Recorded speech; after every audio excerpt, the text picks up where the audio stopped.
नारायण वासुदेवा, हे नाथ नारायण वासुदेवा, हे नाथ नारायण वासुदेवा, हे नाथ नारायण वासुदेवा। श्री कृष्ण गोविंद हरे मुरारी, हे नाथ नारायण वासुदेवा।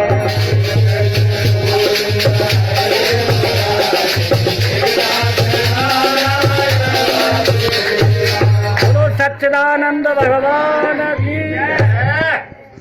सभी भक्तों की, सभी संतों की, सत्संग भवन की, आज के आनंद की, 33 कोट के देवी देवताओं की।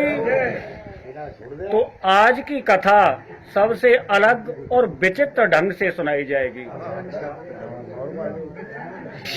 क्या आज तक तुमने सुना होगा कि ब्रह्मा विष्णु महेश ने सबको वरदान दिए हैं या नहीं, परंतु आज स्वयं भगवान विष्णु मधु और केटव से वरदान मांगने पर मजबूर हो गए। ये बड़ा शास्त्र की बात है कि 5 जन्म ऋषिकेश देवदत्त धनंजयम पौंड्रम दमदो भीम कर्मा ब्रकोदरा। यानी आपने सुना होगा कि ब्रह्मा जी ने अनेकों दैत्यों को वरदान दिए, शिव जी ने अनेक भक्तों को वरदान दिए, भगवान विष्णु ने अनेक संतों को अनेक भक्तों को वरदान दिया। लेकिन मद और केटव शास्त्र के अनुसार ऐसे 2 महादैत्य हुए जिन्होंने अपने तप के बल पर ब्रह्मा पर भी विजय प्राप्त की, अपने तप के बल पर शिव जी पर भी विजय प्राप्त की और अपने तप के बल पर स्वयं नारायण पर विजय प्राप्त कर दी। हे राजन, जब मधु और केटव ने सारी पृथ्वी के अनुसार ब्रह्मा और शिव जी पर विजय प्राप्त करते हुए स्वयं क्षीर सागर बैकुंठ लोक पहुंचे और बोले, हे श्री हरि विष्णु, हमसे युद्ध करो और हमें युद्ध में हराओ।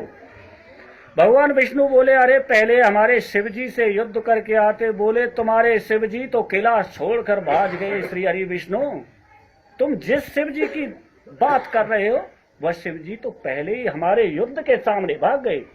बोले, हमारे ब्रह्मा जी भी तो हैं, सतोगुण सत रज और तम, यानी अभी हमारे ब्रह्मा जी शेष हैं कि हमने उनको भी युद्ध में परास्त कर दिया, अब केवल आप बचे हो। हे राजन, महाभयंकर श्री हरि विष्णु का होने लगा और उन दैत्यों के साथ लगभग शास्त्र के अनुसार 5000 वर्ष युद्ध चला।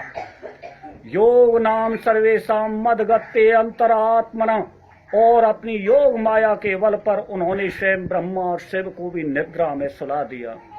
अब तो सारी सृष्टि में आहाकार होने लगा और मद और केटव मारे से नहीं मर रहे हैं। भगवान विष्णु ने अनेक शस्त्र चलाए परंतु वह हारे से नहीं हरे।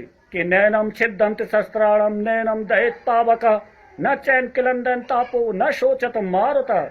यानी शास्त्र कहता है, भगवत गीता कहती है कि ये आत्मा अजर अमर है, इसे शस्त्र नहीं काट सकता, इसे अस्त्र नहीं काट सकता, इसे वायु नहीं सुखा सकती, इससे कोई नष्ट नहीं कर सकता, लेकिन शरीर नाशवान है। अब स्वयं मृत्यु के दाता शिव जी पर भी मधुकेटव नहीं मरा। शास्त्र में आप सभी कहते हैं कि शिव जी जो मृत्यु के दाता हैं, स्वयं उन पर भी उन मधुकेटव का अंत नहीं हुआ। स्वयं ब्रह्मा ने सृष्टि रची, लेकिन उन्होंने ऐसा तप किया कि अपने तप के बल पर वह 3 देवों पर नहीं मारे से मर रहे हैं। अब श्री हरि विष्णु जब 5000 वर्ष उनके युद्ध को लगातार हो गए, तो श्री हरि विष्णु से जब शिव जी और ब्रह्मा जी अनेक सहित बोले, अरे भाई, ऐसे युद्ध लड़ते रहोगे तो सृष्टि में आपके शस्त्रों से जो जीव पैदा होते हैं वो नष्ट हो जाते हैं, जो जीव पैदा कर रहे हैं वो सब जलकर नष्ट हो रहे हैं, लेकिन फिर क्या होगा। भगवान विष्णु बोले, मेरी आज पहली बार मैंने ऐसे वीरों को देखा है जिन्होंने तप के बल पर मुझे भी वरदान मांगने पर लालायत कर दिया। और श्री हरि विष्णु मुस्कुरा के बोले, हे मधु और केटव, मैं तुम्हारे सामने युद्ध में हार गया, लेकिन मुझे लोक हित और कल्याण हित के लिए अपनी मृत्यु का रहस्य बताएं। हे राजन, मद और केटव दैत्य बोले कि हे विष्णु, हमने सुना है कि स्वयं ब्रह्मा वरदान देते हैं, स्वयं महादेव वरदान देते हैं, स्वयं शांताकार आप वरदान देते हो, लेकिन तीनों देवों में आज हमने पहली बार सुना है कि तीनों देव आज हमसे अपनी मृत्यु का वरदान मांग रहे हैं।